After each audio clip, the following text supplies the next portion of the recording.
So you'll have 20 minutes to speak, and then after 15 minutes, I'll let you know that you've got 5 minutes left. So if you like to begin then.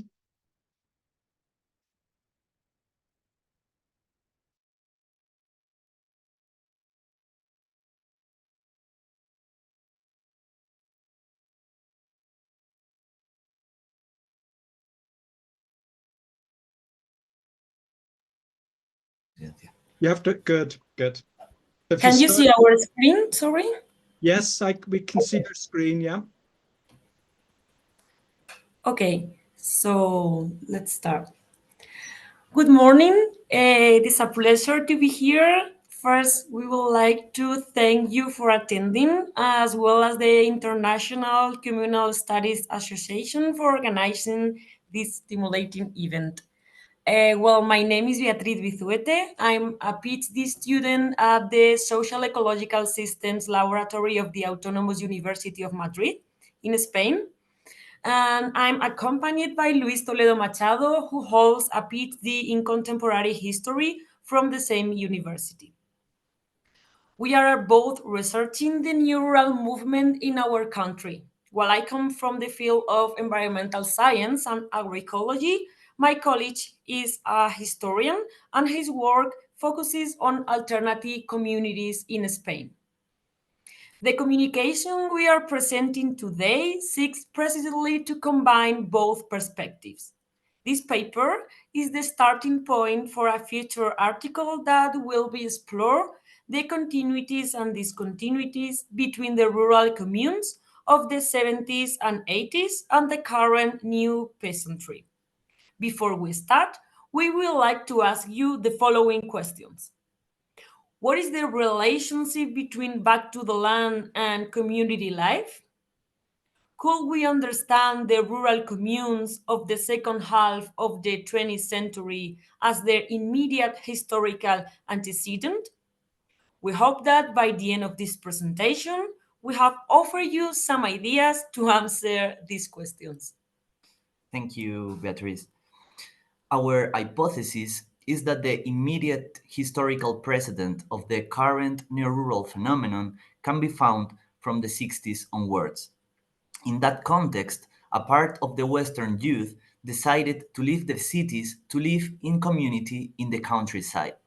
Like other communal initiatives of previous centuries, they tried to make utopia a reality. The phenomenon of rural communes was part of the counterculture, a youth movement characterized by the critique of the consumer society and the revolution of everyday lives. For these collectives, the family was a fundamental social institution in the alienation of individuals, that is, in the inoculation of competitive and selfish values that undermined the human capacity for cooperation and mutual love. For this reason, the counterculture led the creation of communes, both rural and urban, in various countries that sought to articulate an alternative to the family. In the case of rural communes, they sought to bring communal ways of life into harmony with human and nature balance. They were pioneers in the implementation of a series of practices that were new at the time, such as organic agriculture and livestock farming, renewable energies, community architecture, and decentralized governance. In this picture, you can see how these groups imagined an ideal rural commune. In it, the habitat areas built by means of geodesic domes were complemented by areas of organic agriculture and livestock farming and various methods of obtaining energy, such as solar panels or windmills. The idea, as I explained earlier, was to combine communitarism with harmony with nature. This figure corresponds to a Spanish underground newspaper from the 70s. Although the phenomenon of rural communes is well known in the Anglo-Saxon world, it also had a significant impact in Spain. In this map, included in my PhD dissertation, you can see the communes founded in Spain from the late 60s to the mid-80s. The first rural communes appeared in Catalonia in 1974, that is, 1 year before the end of Francisco Franco's dictatorship. After the dictator's death, part of the Spanish youth found in the counterculture in general, and the communes in particular, the right way to articulate an alternative to the society of the time. During the 70s, the utopian expectations of these groups were extremely high. In addition to escaping from a society they considered oppressive to live in a community, they tried to implement the alternative technologies described above. However, with the turn of the decade, expectations were not matched by results. In my research, I explain how the problems of coexistence that occurred in many communities led to a reformulation of the desires that had motivated these initiatives. Thus, from the 80s onwards, in a new Spanish and international context, the new settlers tried to get closer to the native rural settlers and also coordinate among themselves through what was called the Movimiento Alternativo Rural, that is, the alternative rural movement, and above all, lower some of their demands in terms of community life. Then, the rural movement began to be composed not only of communes, but also of individuals, couples, and families. Aineto, in the Pyrenees, is a paradigmatic case of this evolution from rural communes towards new rural settlements. In the 60s, the developmentalist policies of Franco's dictatorship led to the abandonment of the village. However, from 1979 onwards, groups of young people began to arrive, many of whom had already lived in urban communes. Despite the economic and climatic difficulties, the settlement grew thanks to the arrival of new members. Also nearby villages such as Ibort and Artosilla received young people from the city. In 1984, Aineto, Ibort, and Artosilla set up the Artiborain Association. Since then, the area has been a reference point for the new peasantry in Spain. Various activities are carried out there, aimed at self-sufficiency, such as bakery, handicraft with weaving and leather, agriculture, and livestock farming. Despite mutations, the pioneering community initiatives sowed the seeds of the current diverse neo-rural phenomenon in Spain, on which my colleague Beatriz will now speak. Thank you, Luis. The neo-rural phenomenon has been defined as a voluntary pro-rural migration of rural people moving to the countryside looking for a better quality of life close to nature. Although neural studies have been an emerging research field in the last few decades, their historical background is not clear, and it has not been studied what elements of their worldview, motivations, and values come from the earlier rural commune movement. Unlike the rural communes, in the new rural movement, the community component has been diluted, and a new rural diversity is observed, ranging from the migration of couples and families, community living, eco-village, and rural squatting to the repopulation of abandoned villages. Within this diversity, the new peasantry is leaving the city to start land-related life projects in the countryside to transform the current agri-food system into a socially and ecological sustainable system. In my paper, Role of the New Rural Phenomenon and the New Peasantry in the Agroecological Transitions, a literature review, recently published in Agriculture and Human Values, I analyze back to the land's movements and their potential sustainable impact on the recovery of rural areas and the transition of agri-food systems. New peasants are promoting different farming activities, such as organic agriculture, livestock farming, with the recovery of local knowledge. All of this is reminiscent of the activities initiated by the communal farmers in the 80s.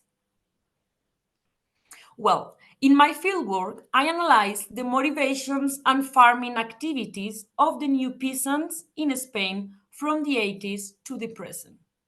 As you can see in the figures, we know that political motivations oriented towards environmental sustainability are the most frequent.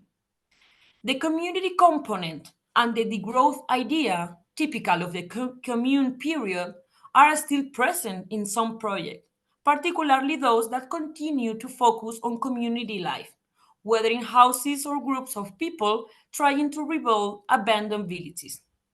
However, there is a strong component of individual motivations, which we call here personal motivations in blue, where personal enjoyment and self-realization of being in contact with nature are the driving force for returning to the countryside.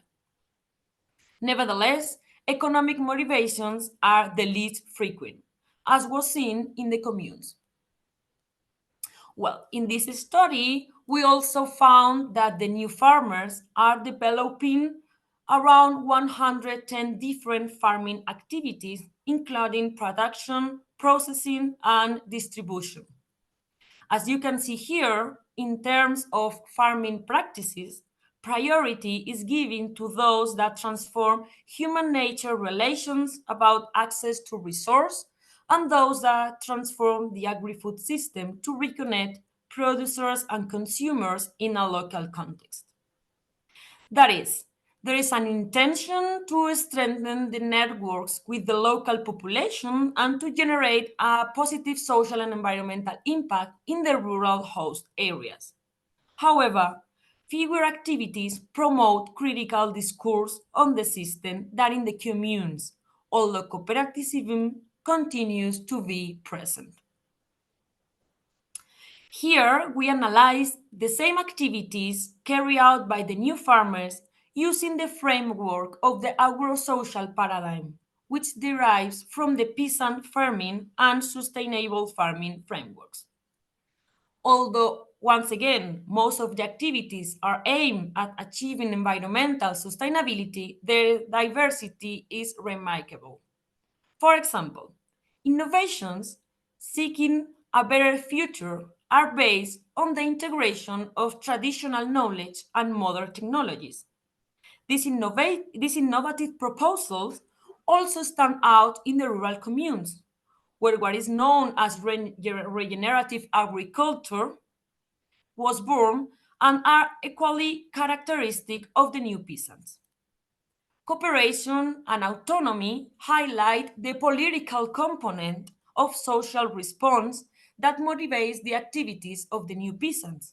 However, if we analyze the activities that rural communers carry out in the 80s, the scale of social commitment and cooperation will be greater.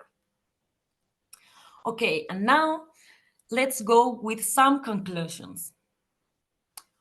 While we still need to continue to reflect and exchange our perspectives, we believe that this small reflection on the relationship between the rural communers of half a century ago and today's new peasantry in Spain allow us to arrive at a series of final considerations.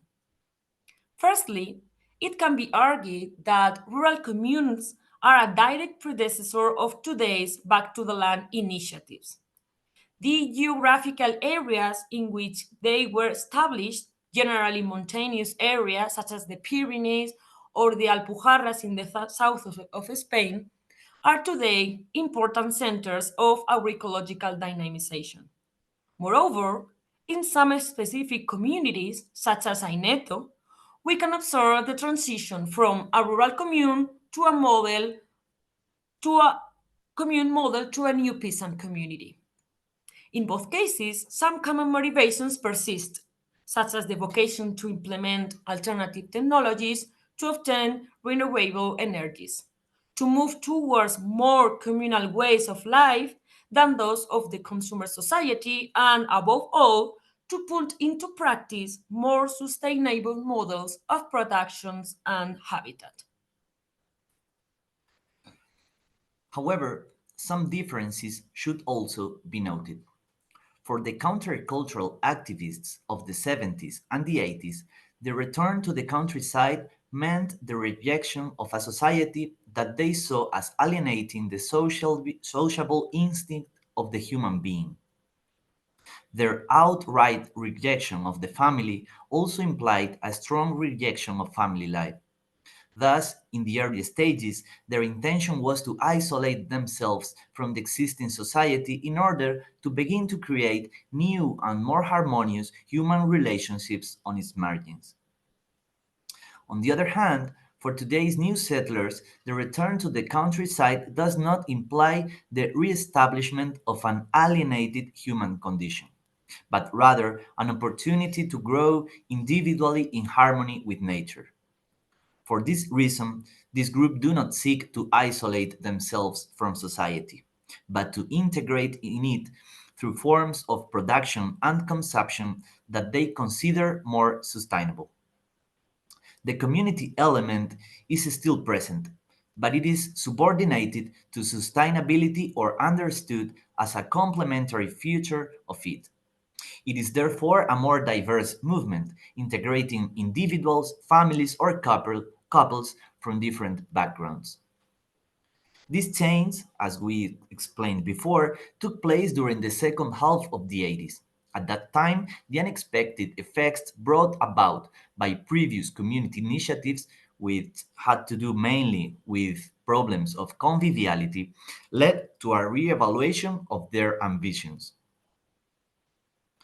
Both movements are continuations of the vast utopian tradition of modernity. The countercultural communes of half a century ago tried to realize this utopia immediately. However, in today's new rural movement, this horizon of change is a long-term goal, where the transformation of human nature relations requires the renovation of the entire system and ultimately of values and beliefs about nature. These are the first conclusions we have reached in this preliminary phase of the research. In the future, we would like to be able to take this study further. Knowing the history and environmental effects of community and peasant life can perhaps offer us some recipes for dealing with the climatic, social, and also warlike problems that threaten our time. We would like to end by thanking your attention. We will be very happy to hear your comments as we are sure they will help us to complete this study. Thank you very much to all of you. Thank you. Thank you very much, Beatrice and Louise, for your presentation. Now, our third presenter hasn't arrived yet, so maybe we could spend 5 or 10 minutes just if people have any questions to ask you before we go on to your presentation, Galia. So we'll just wait, see if there's any questions. Somebody asked, can you share the presentation in the chat? Is that possible? If you can't, what the person could do is maybe you could just give your email address and they could send you an email. That's probably easier, is it? Yes, maybe it's easier to us. Yeah. So if you just, I will write our address. You just put your email address and then people can get in contact with you directly for the presentation. Yeah. Yeah. Anybody have any questions on the presentation we've just seen?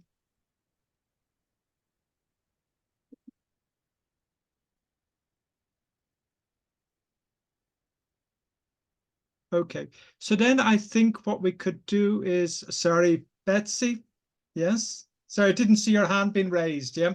You have to Yeah, I unmute put it yourself. up, but do you want to, I mean, they seem so eager, but I do want to hear Galia. I mean, Okay, so, well, let's we go still to taking? let's go to Galilea's presentation. And Galia. say that again?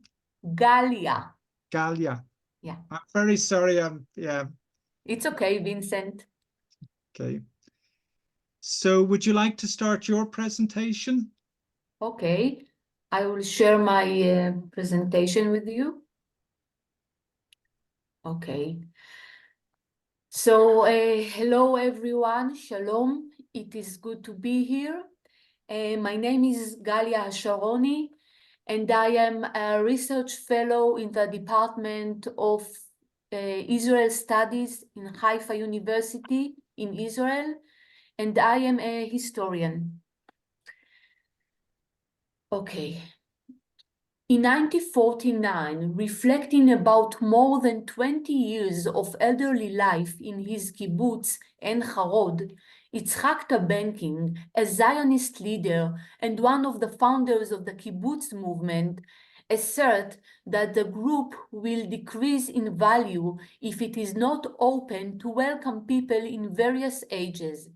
The kibbutz will not stand the test of time if it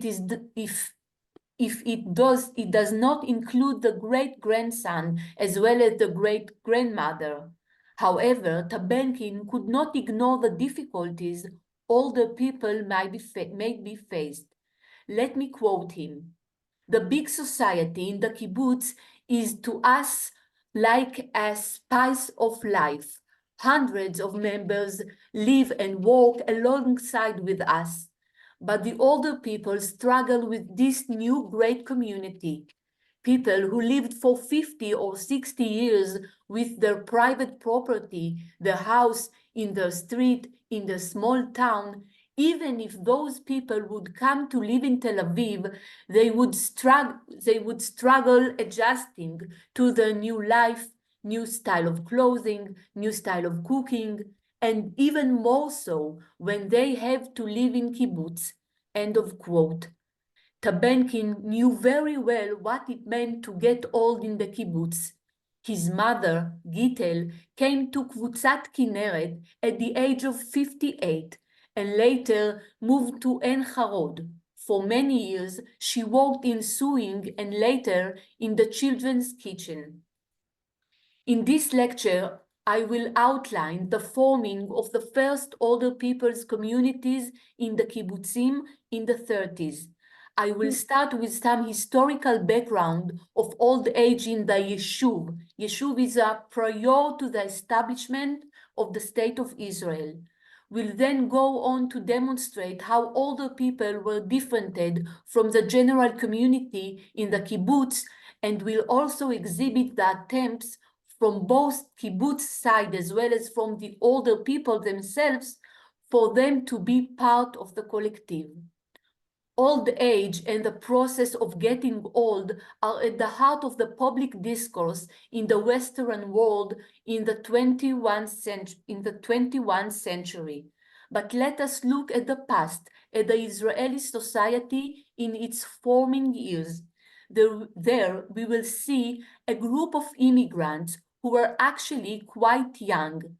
In 1931, after a decade of the British mandatory rule in Palestine, children and young people up to 30 years of age consisted 64% out of the Jewish general population. This society was based on foundation of productivity of people in the prime of their work capacity. 12% of the general population were people older than 50. People get old in various ways, and the calendaric time does not necessarily overlap with personal, individual time. And so, who was an old person in Palestine, in mandatory Palestine? In order to delimit this issue, I will follow the assertion that old age starts between 50 to 60 years of age. This is for three main reasons.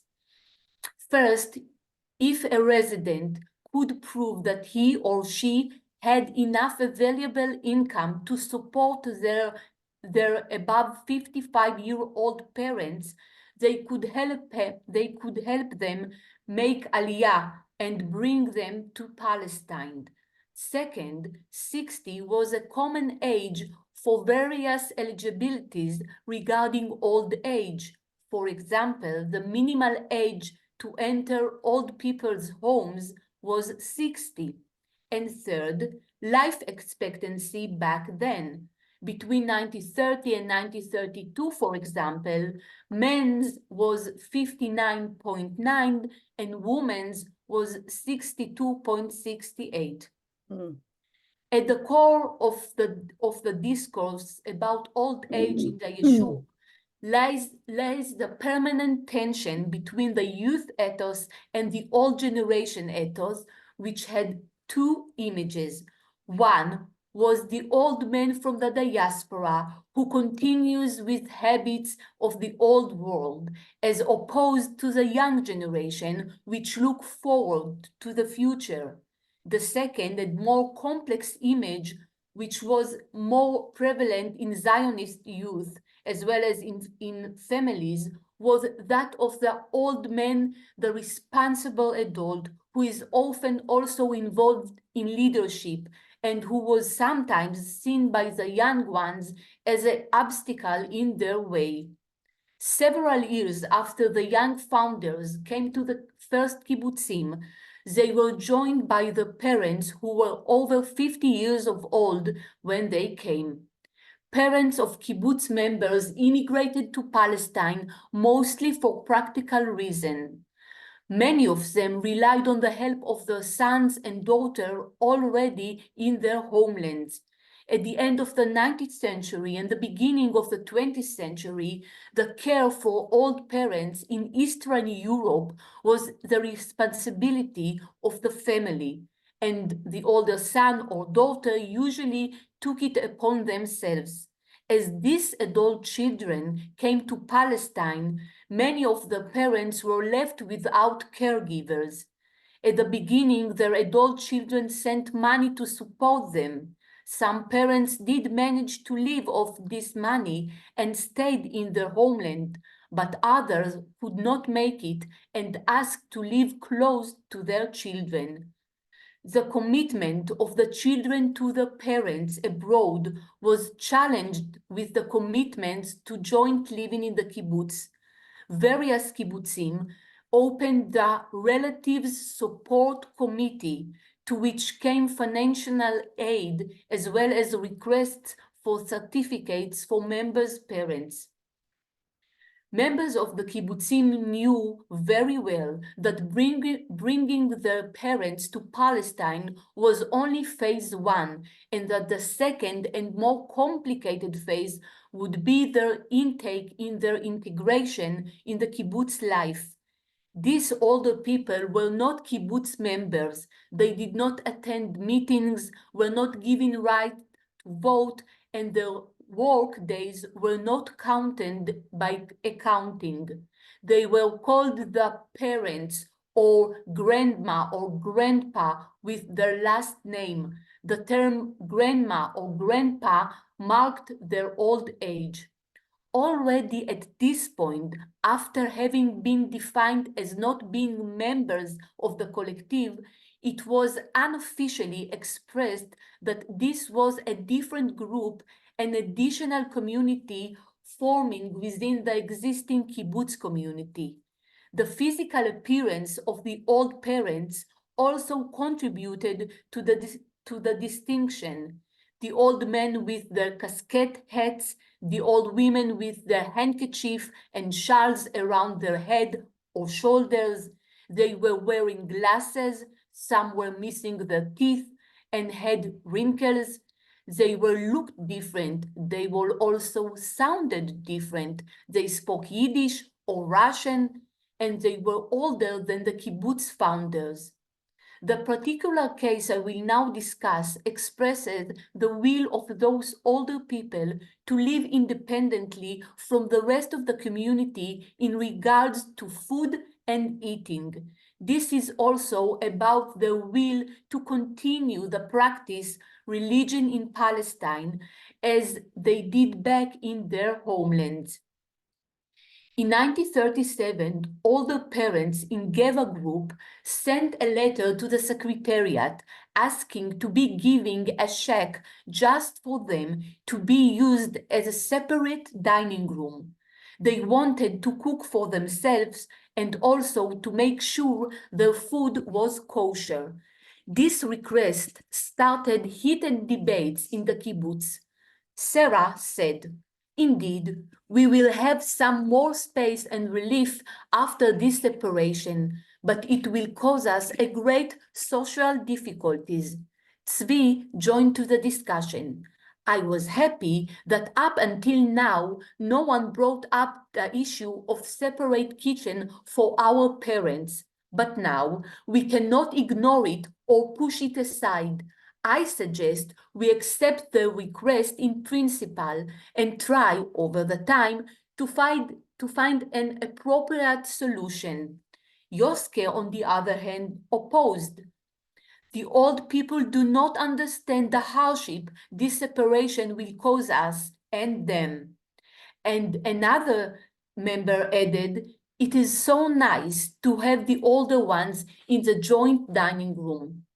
In the next discussion, the young settlers trying to find solutions for their parents leaving the joint dining room. Guyon suggested that during Shabbat dinner they will not smoke and make noise make noise during Kiddush.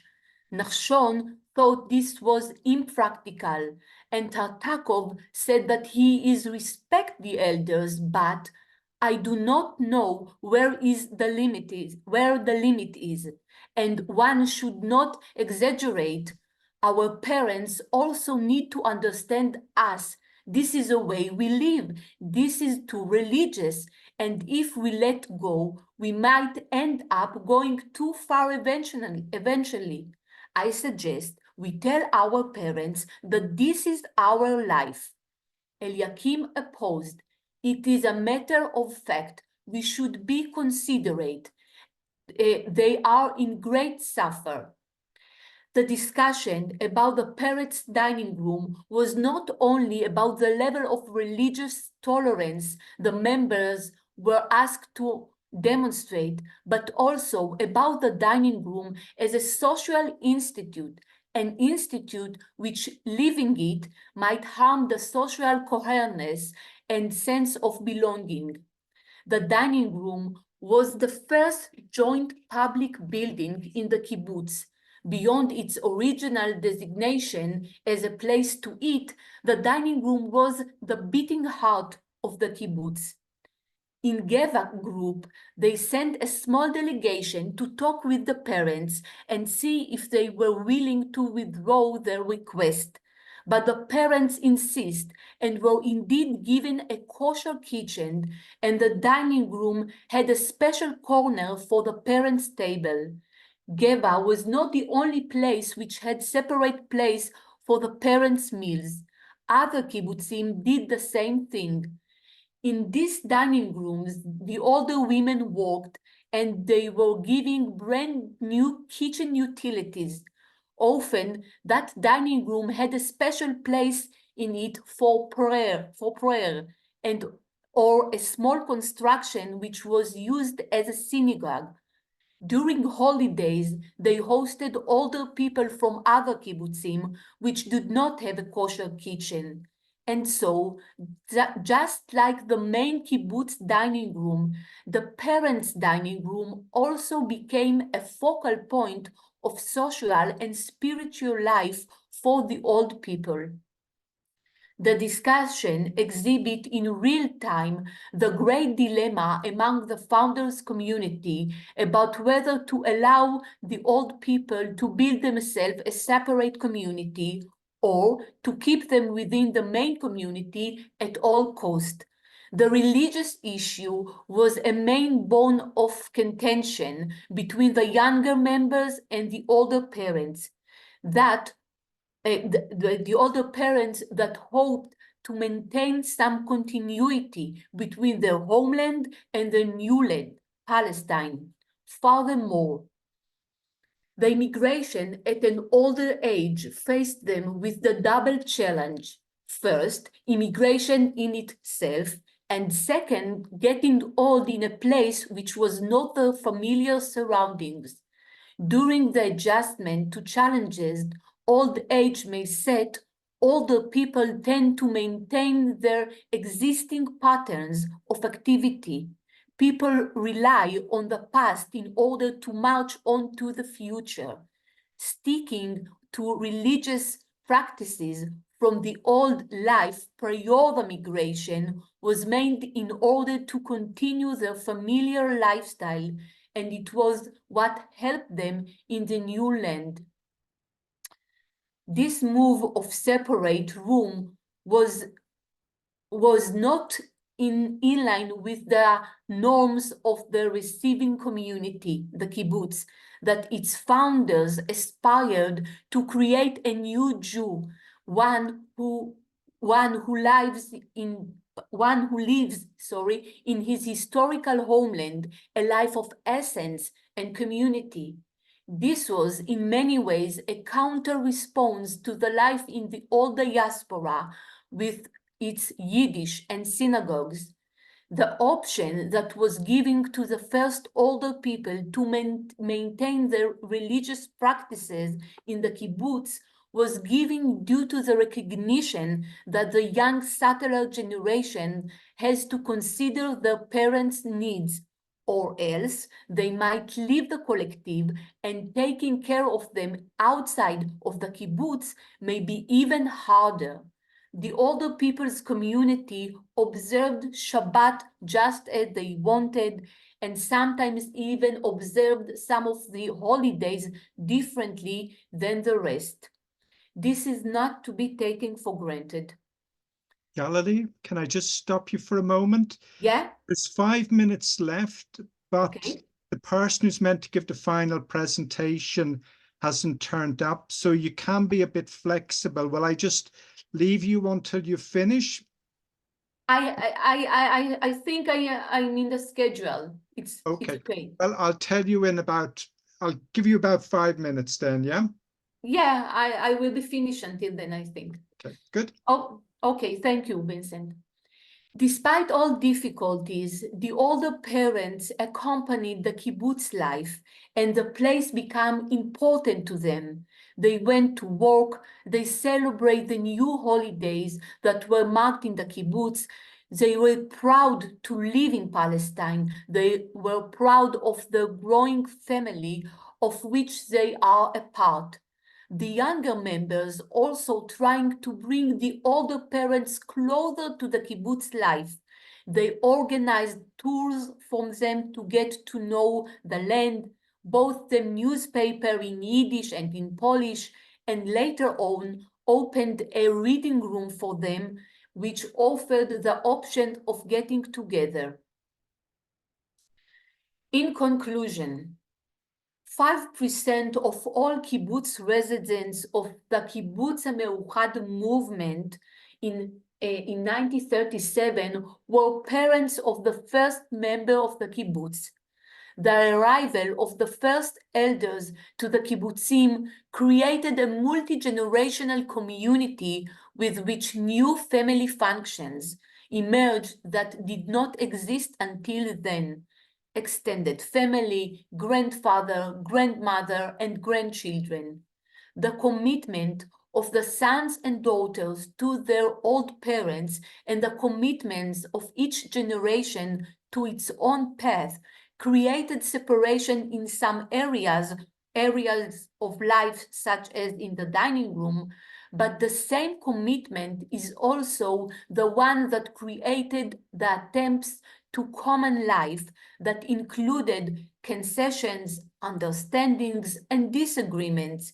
They were all at the beginning of a new life, young and old. I open my lecture with the words of Yitzhak Tabenkin, and I will end with the words of Meir Ye'ari, a member of Kibbutz Merchavia and a leader in Hashomer Hatzair movement. His words were said in the kibbutz discussion in 1935, and I quote, "I feel that the issue of the help of our parents is close to my heart. It is important that we are rooted, that we create a natural place we could later inherit to our own children. A kibbutz which is courageous enough to live and to change lives cannot be afraid to care for its old parents. End of quote. Thank you. Thank you very much, Galia.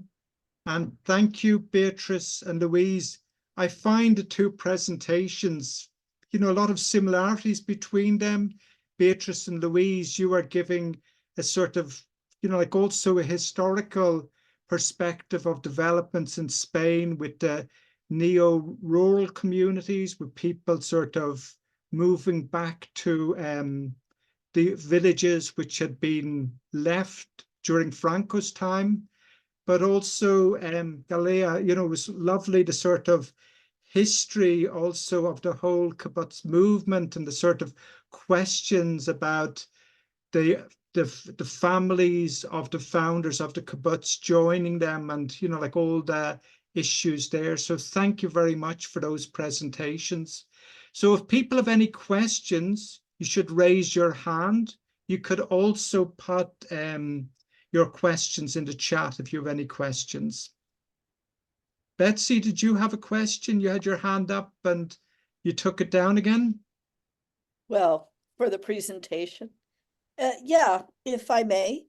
So thank you, Galia, for just really very touching discussion of, in a sense, how essential the considerate care of the different needs of the parents actually had to be part of the concerns of the kibbutz, because otherwise, what new society are they creating that throws elders under the bus, as we say in America?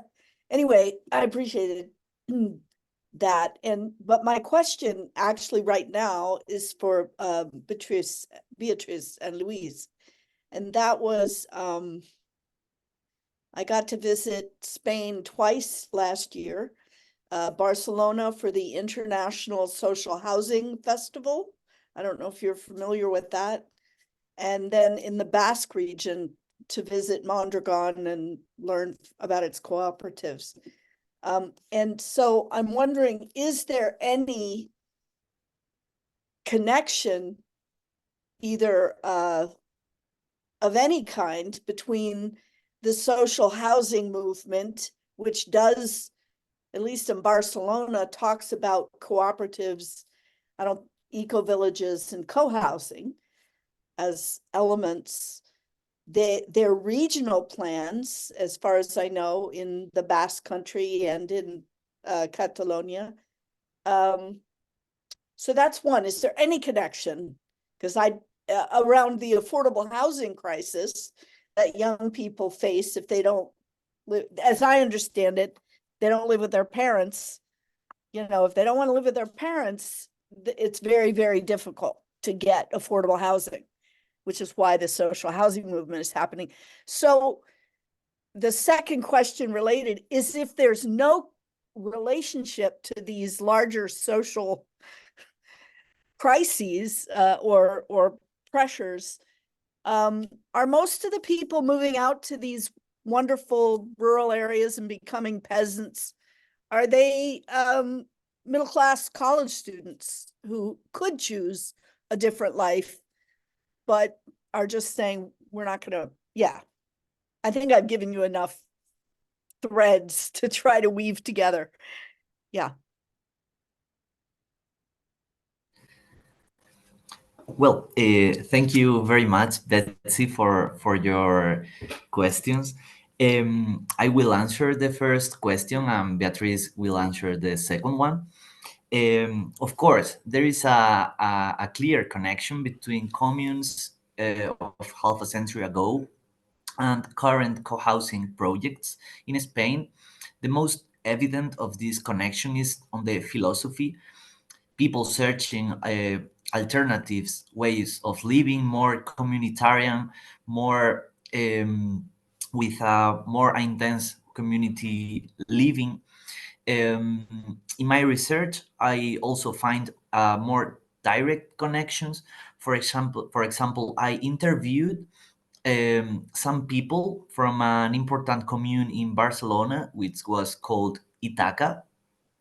And after this initial experience in the commune, some of their members lived together, but in a different way, more in in projects that are more similar to co-housing than communes.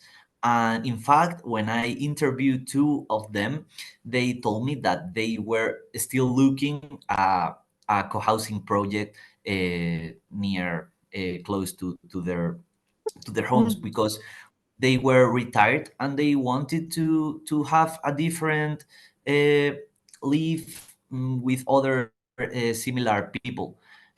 So yes, there is a connection, but I think we could deep more in the direct connections of these initiatives by interviewing more people. La segunda.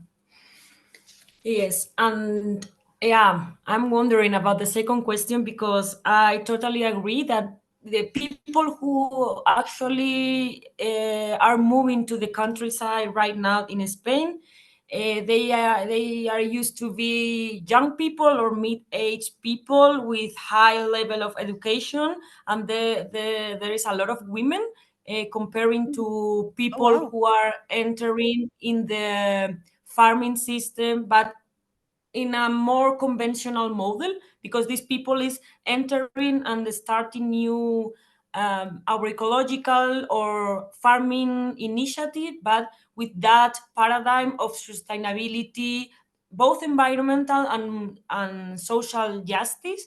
So yes, I think yeah, I agree, these people have a lot of privilege, and they are coming moving based on political motivation more than economic motivation. So yes, on the one hand I agree, but on the other hand, these people is used to participate in different political spaces, social movements in the city.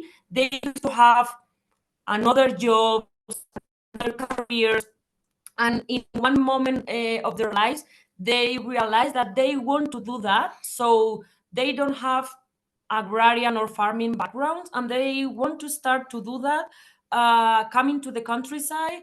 And sometimes they have to face with a lot of barriers when they meet with the local people in the rural areas. Some of the local people see them as invasors, so it's difficult to put these different identities with different motivations, with different backgrounds, with different worldview in the same place.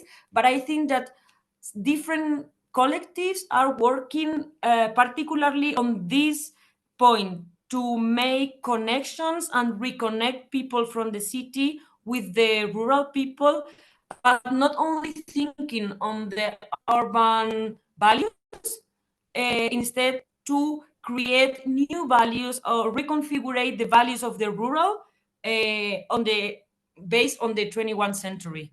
So yes, I agree, but I think it's very complex because there are also people who are living in a community house or a community project who are more young people trying to, I mean, they are more connected with the communes period because they are trying to, yes, to change the world, to change the villages and living together. But this is not the most popular now in the movement, I think.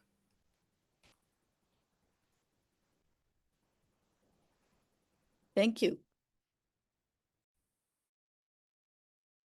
Mikhail, you have a question? Yeah. Michal. Hi, Galia. I'm from the Institute for Research of the Kibbutz and the Cooperative Idea, professor of organizational sociology. I have two questions to you, Galia, of course, because it's on the kibbutz. The first one, how can you generalize what you found in kibbutz Geva, kibbutz and Harod? I don't think so, but that's the first question. And the second, I'm not a historian. The second question is, the first people of the kibbutzim is the plural of kibbutz. The first people of the kibbutzim were very young people, 18, 20, 22, 25, very young people, and they worked mainly in agriculture. Their parents were people who were often very educated people. They were doctors of health doctors and many very town jobs, because they came from the towns usually, and they were very educated people. Now, do you know, have you any information what was the contribution to the kibbutz? Because I am sure it was not that they were just closed up in the dining hall of the old people. I mean, that was the other older people maybe gave them the support, the language, and so on. But I think they have contributed. I'm not sure, but that's what my knowledge says, that they contributed quite a lot in different areas, in areas that young people could not contribute in. So if you can help in this. Okay, thank you, Michal. The first, I want to say something about the contributed, but first, for the first years that they came to the kibbutz, they, not all of them, but part of them feel that they also have to give something to the kibbutz. So, for example, we have documents from several archives from Ramat Yochanan, for example, that the old parents bought a new cow for the kibbutz or a donkey for the kibbutz, and this was the first contribution. But about the contribution to the work, the forced work, the work of the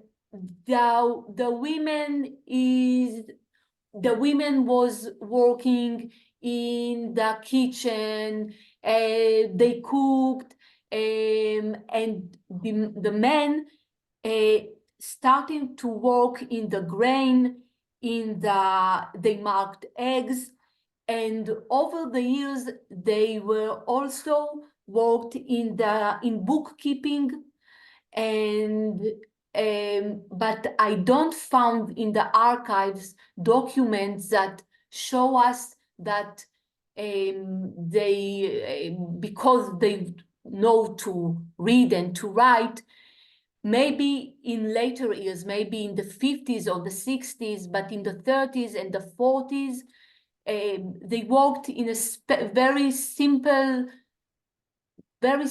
things.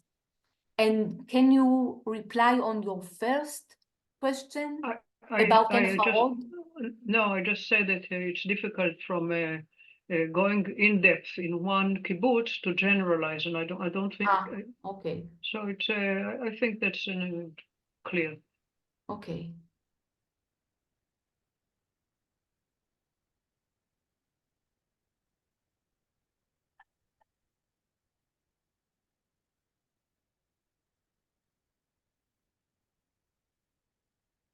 Any other questions?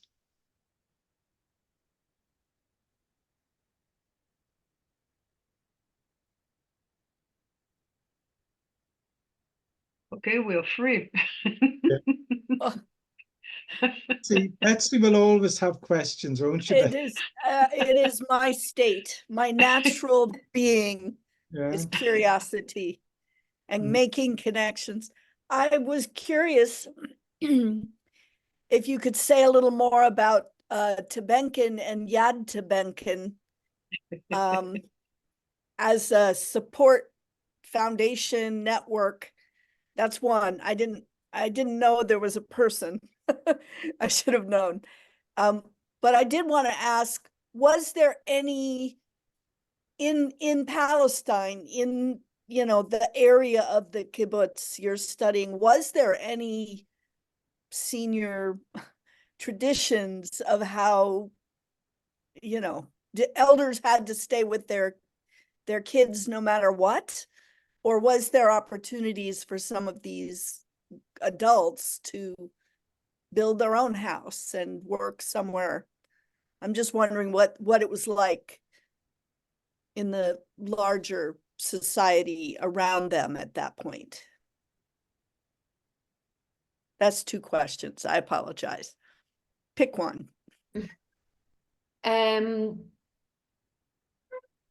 I think that the commitment that I spoke about for in the kibbutzim is we can see it also in Tel Aviv or Jerusalem or Haifa in that time. I mean, old parents came to Palestine not only for the kibbutzim but also to another places, and the commitment that the children left their parents back in Europe. This is a matter that they all the time think about, and they didn't know that the Holocaust will happen, but in the 30s and maybe in the first half of the 40s, they do their best to try to bring their parents with them, or maybe later, to Palestine. This is not only unique to the kibbutzim. I can see it all around in Palestine. Thank you. Well, Dimitri has arrived, which is great. You just got here on time, Dimitri. If Betsy hadn't asked that question, we might have just closed the session, but you've arrived. So we'll pass over to you then. Are you able to share your presentation with us?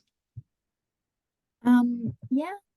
Yeah, so we'll just start because the other two presentations have finished and we just need to hear your presentation now, yeah? Okay, apologies, I was under the impression that the session was going to start now from the schedule. I don't know, maybe I missed the time zone. There's confusing with the different time zones, you know, like, yeah. But it finished, this session finishes at 12:45 UK time. That's 1:40, is it 11:45 in Europe? Yeah, I don't know what time it's in Berkeley, but yeah. So you've got about a half an hour, yeah? right. But maybe if you spend 20 minutes on the presentation and then there's 10 minutes of conversation at the end. Okay.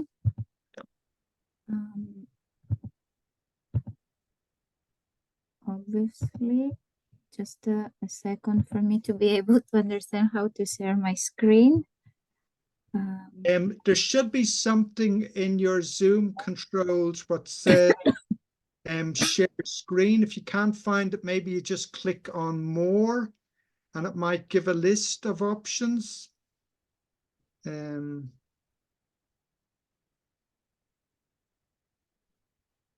It's not possible to send my presentation to you, or is it? No. You can send your presentation to me. Send it to me by email. Might be, yeah, might be.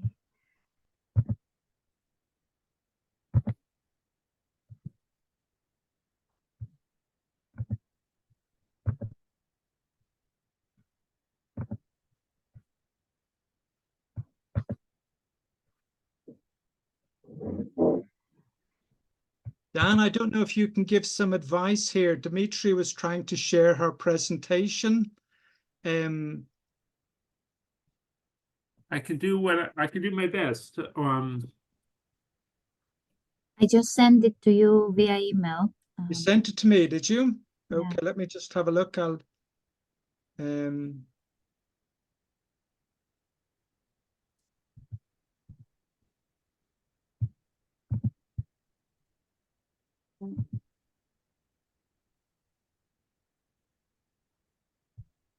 no, it hasn't arrived yet. I'll just open it up again and see if it comes. Oh, yes, I've got it now. So I'll open up your presentation.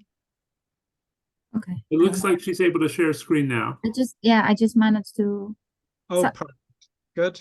Shall I continue like this? Yeah, or- no, you continue Yeah. with your own because you can control it then, yeah? Yeah.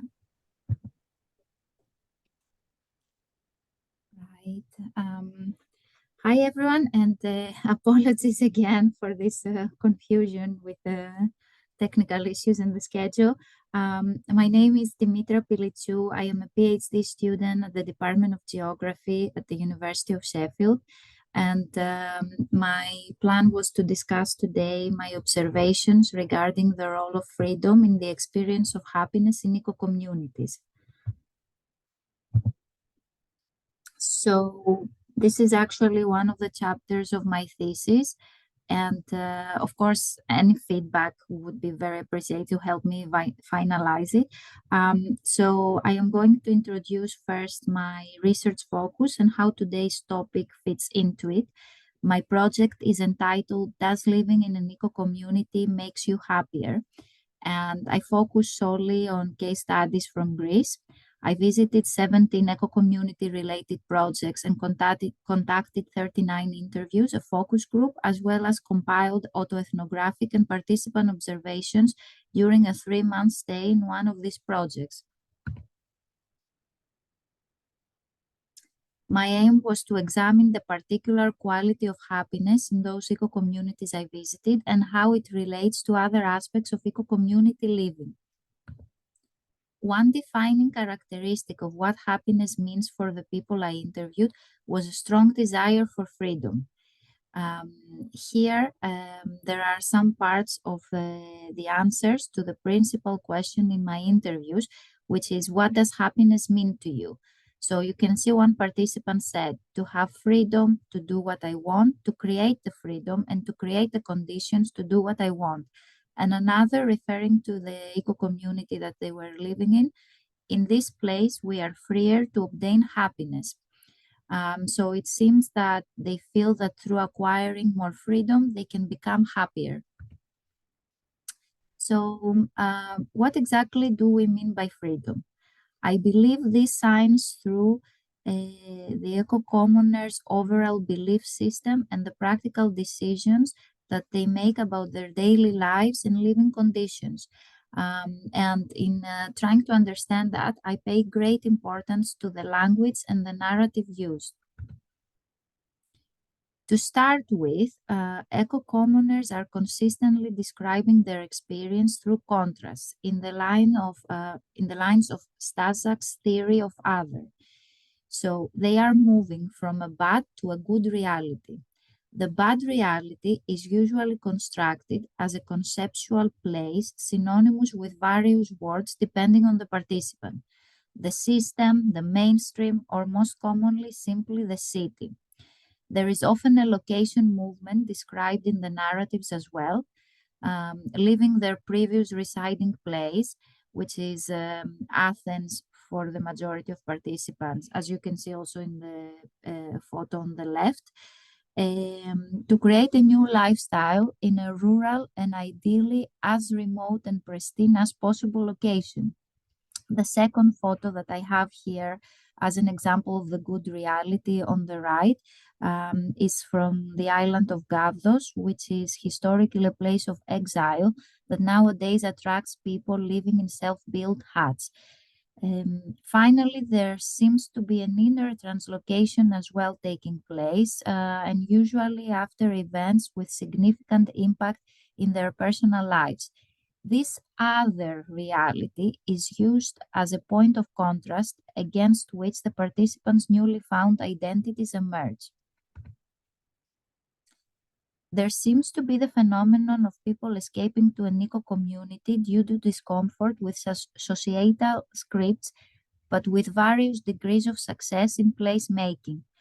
The romanticization of utopia, where everything falls into place and one would feel happy and like they belong, seems to be very much the drive behind this phenomenon. Some interviewees acknowledge that arriving to an eco-community project through a path of needing rather than choosing to escape from society leads to the creation of unhealthy community dynamics, and the success of a project depends on the level of personal development of its members. Unconventional thinking typically characterizes eco-communities. On one hand, there seems to be a distrust towards mainstream ideas, which could otherwise be described as being anti-authority. On the other hand, which you can see by the language used in this quote, there is a narrative that there is a truth out there that would set the masses free if they knew it. In a way, this is echoing, I believe, the Marxist theory, which is often presented as being deliberately kept hidden by the ruling elites. Interestingly, while there is great critical thinking activated, conformity of thought between eco-commoners is also often observed. I believe that this was most strikingly noticeable during the pandemic. Out of the 17 projects I visited, there was none that was agreeing with the government's anti-COVID measures. However, of course, it's important when saying that to note that there were a couple of projects that completely turned out my visit due to the restrictions and worries about personal health and safety. Ultimately, eco-commoners want more choice about what they think and how they live their lives. They explicitly refer to a need for more authenticity of behavior, with less conventions and more honesty to build trust, as well as doing what they want when they want it. They also present an aversion to schedule and rules, especially those set by authority. These expressions in the interviews elicit interesting thoughts about the notion of absolute freedom and its implications. During fieldwork, as a response to my claim that rules about working hours bring about clarity of mind, the counter-argument I received was that this could be due to how my brain is familiar working via my conventional upbringing. But actually, whether they are implicit or not, when you are part of a group, there are always some agreed conventions of behavior. And at the societal level, as Ramiro here points out, while a community still interacts with the outside society, if you, it's easy to see with the example of the use of money, it is an illusion to believe that one can live completely outside of the system. Therefore, there seems to be an ideal of freedom used as a basis against which different things are perceived as constraints or not. While there are common characteristics to this ideal of freedom amongst the eco-commoners, there are also great differences from person to person.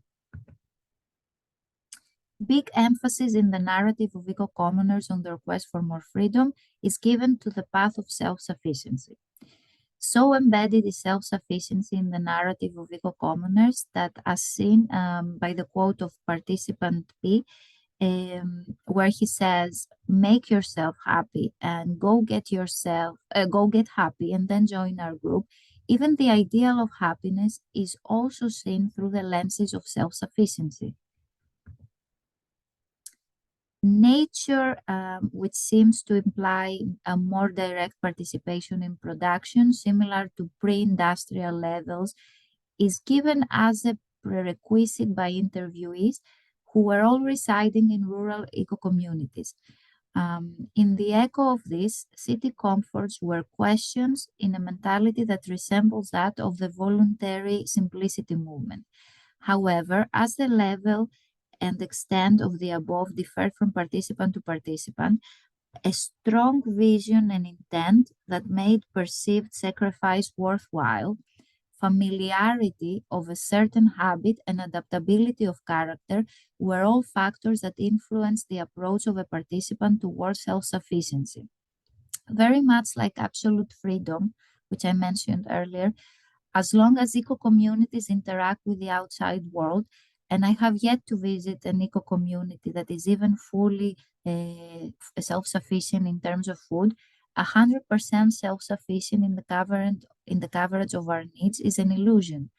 Perhaps in an increasingly more globalized and interdependent economic organization of societies, we can make the inference that what eco-communities are arguing for is more independence and localized economies. Time is one of those factors mentioned in the interviews as having a very clear-cut positive correlation to both happiness and freedom. One needs to reflect and question societal structures. One needs time to reflect and question societal structures and practices and explore different ways of doing things. Much of the inclusion of more self-sufficiency in one's life requires time as well. And additionally, abundance of time facilitates connection with oneself, their spiritual dimension, as well as with their surroundings and other beings. The conformity of the narrative of more time in all the interviews I found remarkable, considering none of the eco-communities I have visited had a different system of measuring of time. And other characteristics like time use, space, temps that were in fact very noticeably different in eco-communities were very much less so mentioned in the interviews. Money is the factor that time has a direct negative correlation with in the narratives. So there seems to be the belief that you either do things yourself, which take more time, but can be more enjoyable, or you work, often doing something you don't like, so you can have money to pay someone else to do things for you. This, considering only partial self-sufficiency is achieved, and what we already know from the Easterlin paradox can only be applied to over a certain amount of financial basis. And in fact, I think it's quite interesting that money seems to be a very controversial topic in eco-communities and the source of great dispute. The theme of money leads to the next related topic, safety. Freedom seems to be having an interesting relationship with safety in the narratives. Let's start by looking at the cognitive and psychological extensions of safety. So some participants explicitly mention they feel safe in the community, but for a few, safety seems to be indiscernible from comfort and are advocating the need to push out of it for the element of surprise and new possibilities to open. This is also depicted, I believe, in this mentality of getting out of your comfort zone. I believe is also depicted in the housing standards and a perceived sense of freedom experienced by being able to spend time outdoors. Confident survival skills seem to make eco-commoners feel safe. Very interestingly, criminality, medical emergencies, or physical disasters, which especially the wildfires, which is a common phenomenon in Greece, despite the remoteness of most eco-community locations, doesn't seem to be leading members in living in worry or fear. Quite the opposite. They have explicitly mentioned that they feel safer from the mainstream the more hidden away the community is. I think as well the minimizing of material accumulation is one factor that adds to this, in a way, carefreeness. But more than anything, I believe a lot of these potential threats are balanced by the power of community and are more evident and stronger. And this is more evident and stronger at the same time as relationships in eco-communities are more solid. Curiously, I found money to be causing the greatest unsafety, even though it's one topic that is in a way less discussed than its effects anyway. So as you can see from this quote from one of my participants, there seems to be, and understandably so, there seems to be great emphasis in the association of happiness and freedom as well with the power of community. To be self-sufficient, it seems to be a natural step to form or join a community. What is defined by a community, though, is much more vague. I have seen a great variety amongst the projects that I have visited, from religious ones to libertarian communities, to ones that actually were not intentional, and people were brought together by their needs for survival. However, they all have agreed values, vision, and at least certain rules as the commonalities between them. The main issues often experienced by eco-commoners are lack of space and privacy, as well as I already mentioned, lack of financial independence.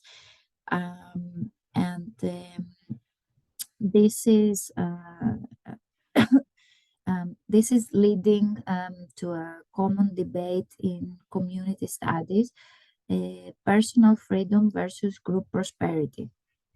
Dimitri, you have 5 minutes left. Okay, yeah, I'm in my conclusion. So an intense desire for freedom is one of the defining characteristics of the experience of happiness in eco-communities, and this is what I chose to talk about today. Different elements of this lifestyle were found to be freeing or constraining elements. However, the same elements can have both qualities or are described as either by different people. Even though there are enough themes that can be extracted to characterize the experience of freedom in eco-communities, the individual lens seems to be the most defining factor for how people experience that freedom. Yeah, so that's it. Thank you very much for listening to me. Thank you very much, Dimitri. I'm really glad that you made it to share this presentation with us. So if anybody has questions, you should just raise your hand, or you can put the questions into the chat as well.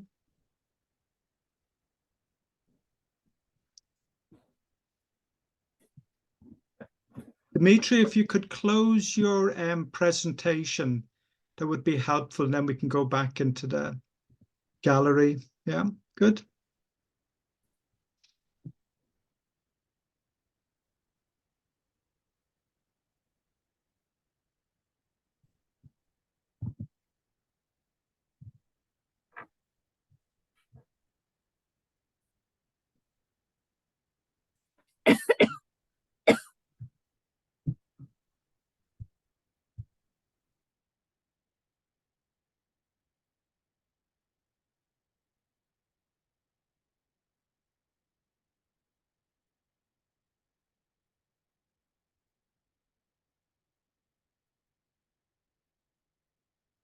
So Betsy? I was wondering what the ages were of the people you interviewed. In my research, or informal study or participation in different groups, the things that contribute to happiness or include are different. If you have a partner and kids, if you have a partner, if you have kids, or if you're single, and some of that is shaped by age. There's a metric that I heard from folks from from an eco village near me, who said, we have to find place to be far enough from the city, but close enough to where we can have jobs, because we do need some income, But we also have to be, some of our members need to, they leave because they can't have dates or sexual partners. It's too far. So could you speak to the ages and whether people of different ages or household conditions would have given you different answers about what is freedom and what is happiness?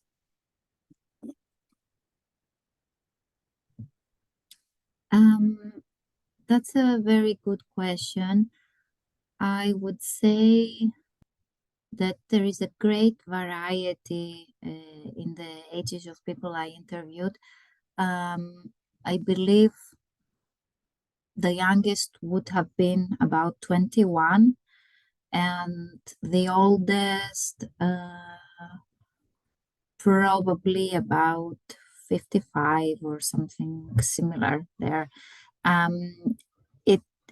I think though I understand what you were talking about, I think that maybe my findings have to do more with the socioeconomic conditions of Greece rather than so much with the age. I found very few people were having jobs outside of the eco community, and a big drive to why they chose to leave the city was that they didn't have a job.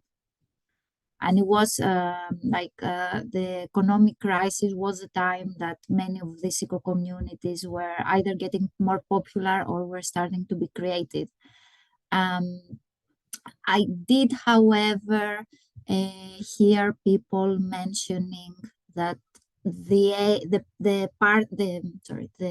time in their lives, and that's related to age that they find themselves in, make them comfortable now in the eco community, but they don't necessarily feel like they could have done it earlier, or that because they were at a young age, they didn't want to be confined by the eco community, so they still needed to spend a lot of time outside of it.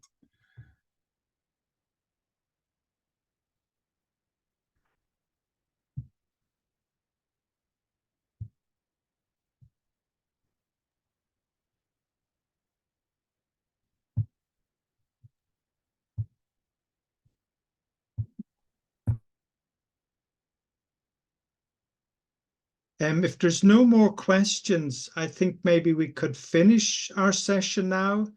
But I would like to thank the presenters very much for the presentations you shared with us, and also for all the people who've joined into this session.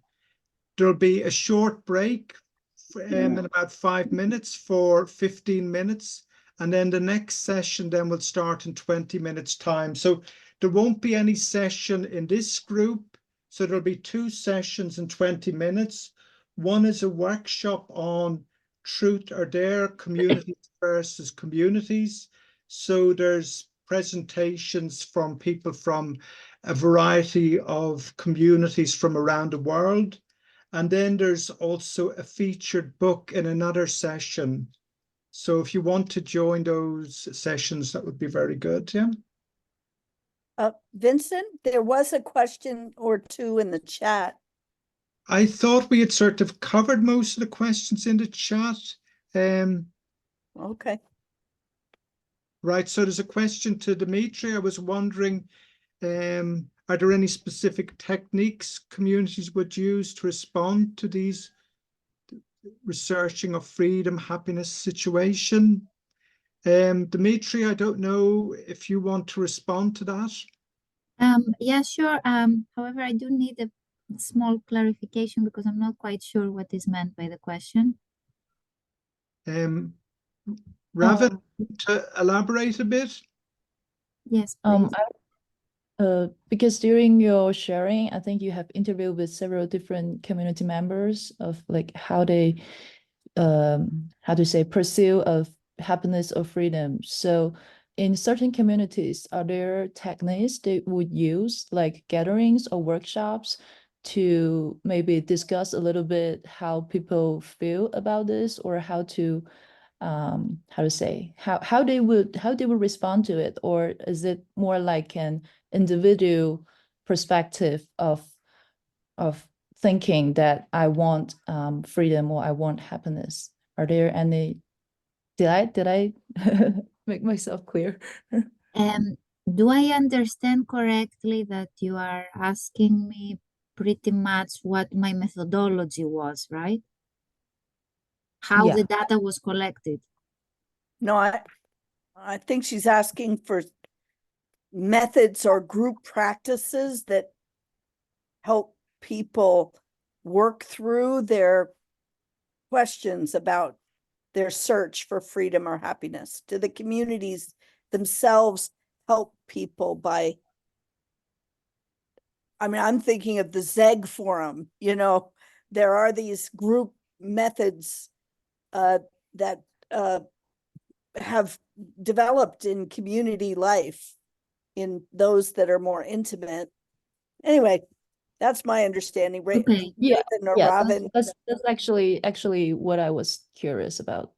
Okay, I didn't really see any such techniques, except in one of the communities I visited, because originally I didn't have a plan to do a focus group. It was going to be individual interviews. And in one of the communities, they suggested that this can be also very useful for them, and try to establish like a weekly group gathering where they discuss big ideas like that. And it started by my visit. So the actual, rather than having individual interviews, it ended up being a group discussion about happiness. I also, in another community, yeah, I suppose that I didn't see such structures being present before my visit, or they didn't let me know of any of those. But some communities chose to implement something with this idea, and another community where I stayed for 3 months doing the longer field work that was autoethnographical. They wanted to create open to the public weekly community themed discussions. Yeah, which actually had various levels of participation, and after I think we continued until about 2 months online after I left the community. So it was a total of about 4 or 5 months that they were running this, and then due to low levels of participation, they stopped. I hope now I answered. Thank you. Thank you.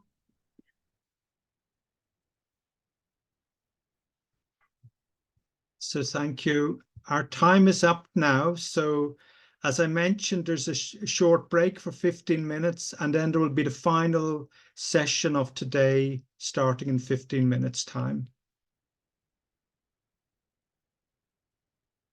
Okay. Thank you very much.